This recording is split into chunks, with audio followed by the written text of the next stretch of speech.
नमस्कार मंडळी, माझं नाव रवींद्र.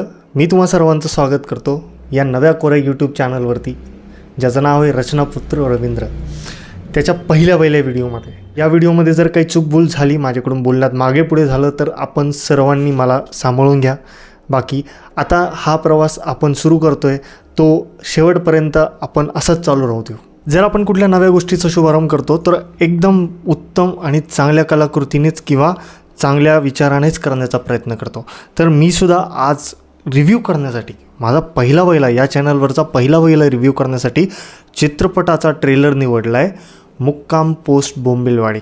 कसं असतं ना की चित्रपटासाठी आकर्षण हे खूप काही असतात, पण मराठीमध्ये जर माझ्यासाठी आकर्षण काही असेल तर ते दिग्दर्शक असतात. कारण दिग्दर्शकच असतात की जे आपली कथा त्यांच्या वेगळ्या शैलीने प्रेक्षकांसमोर ती साकार करतात आणि त्याद्वारे ते काहीतरी सांगण्याचा किंवा मनोरंजन करण्याचा एक उत्तम असा प्रयत्न करतात. बस त्याच श्रेणीमध्ये माझ्यासाठी दर्जाचे असलेले किंवा सगळ्यात वरच्या दर्जाचे असलेले म्हणजे परेश मोकाशी सर, त्यांच्याच मूवीचा ट्रेलरचा मी रिव्ह्यू करणार आहे. मी मराठीमधले हिंदीमधले भरपूर ट्रेलर्स बघितलेत, त्यांचं रिव्ह्यू केलेत, त्यांच्याबद्दल चर्चा केली आहे. पण मला फॅसिनेटिंग म्हणण्यापेक्षा मला आपलंसं कोणी करणारं किंवा एका ट्रेलरमध्ये काय दाखवायचं आणि काय नाही दाखवायचं याचा उत्तम आदर्श किंवा नमुना जर कोणी प्रस्तुत करत असतील तर त्यामधले परेश मोकाशी सर आहेत. त्यांचे कुठलेही ट्रेलर बघा, तुम्ही मागचे कुठलेही ट्रेलर उचलून बघा, त्या ट्रेलरमध्ये तुम्हाला काहीही कळत नाही की चित्रपटामध्ये आपल्याला काय दाखवलं जाणार आहे. या चित्रपटाच्या ट्रेलर बाबतीत पण असंच घडतं. ज्यावेळी मी ट्रेलर बघितला तर सर्वात पहिले माझ्या डोक्यात एकच गोष्ट आली की इथे जगभराच्या गोष्टी चालू आहेत, पण चित्रपटामध्ये असं काहीतरी माझ्यासमोर येणार आहे की ज्याने मला नक्की शॉकच बसणार आहे. आणि शॉक बसण्यापेक्षा मला एक समाधान असणार आहे की खरंच मी माझा जो वेळ दिला आहे, माझा जो पैसा जो टाकला आहे त्याचा अतिशय उत्तम उपयोग झालेला आहे. या सगळ्यात मी जर परेश मोकाशी सरांबद्दल बोलायला लागलो तर हा परेश मोकाशी सरांचा रिव्ह्यू होईल, जे की मला करायचं नाही.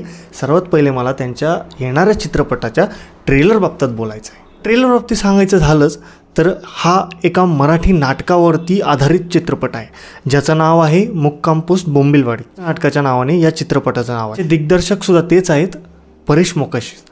त्यांनीच नाटकसुद्धा दिग्दर्शित केलं आहे आणि त्यांनीच हा चित्रपटसुद्धा दिग्दर्शित केला आहे. तर चित्रपटाबद्दल बोलायचं झालं किंवा या ट्रेलरबद्दल अजून बोलायचं झालं तर यामध्ये तुम्हाला सर्व काही दाखवण्याचा प्रयत्न केला आहे, पण शेवटपर्यंत तुम्हाला कळणार नाही की तुम्हाला चित्रपटगृहात जाऊन बघायला काय भेटणार आहे.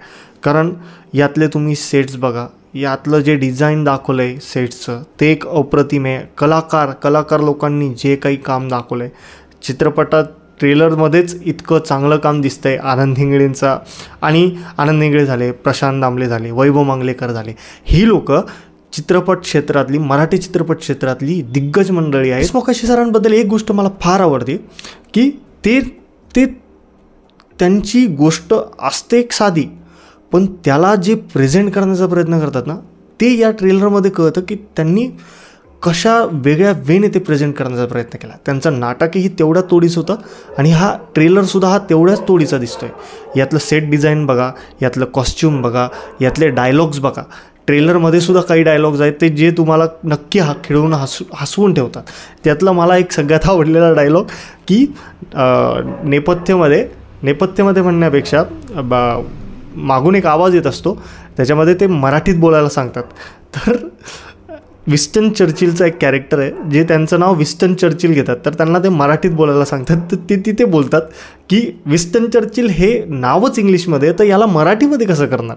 तर हे एवढ्या वेळच्या गोष्टीमध्ये जे पंचेस काढतात ते खूप अफलातून असतं. मला त्यासाठी त्यांचे चित्रपट बघायला खूप मजा येते. मोकाशी सरांचा चित्रपट हा ह्युमरसाठी ओळखला जातो, तर ह्युमर हे या चित्रपटाचा एक खूप मोठा भाग असतो. त्याच्यामध्ये सामाजिक संदेश देण्याचा सुद्धा ते प्रयत्न करतात, पण ह्युमरसाठी तो एक वेगळा त्यांचा जो दृष्टिकोन असतो तो आपल्याला चित्रपट बघताना नक्की जाणून येतो. तर या चित्रपटात सुद्धा हे असणारच, याबद्दल वाद नाही. माझी अपेक्षा एवढीच आहे की यावेळेस अजून काहीतरी चांगलं बघायला भेटावं. मित्रांनो, रिव्ह्यू आवडला असेल तर व्हिडिओला लाईक करा, खाली कमेंट करा आणि शेअर देखील करा, भरपूर लोकांपर्यंत पोचवा आणि आलाय बघायला तर चॅनलला नक्की सबस्क्राईब करा. बाकी अशाच येणाऱ्या चांगल्या रिव्ह्यूमध्ये आपण नक्की भेटणार आहोत. तर भेटूया अशाच पुढच्या चांगल्या रिव्ह्यूमध्ये. तोपर्यंत धन्यवाद.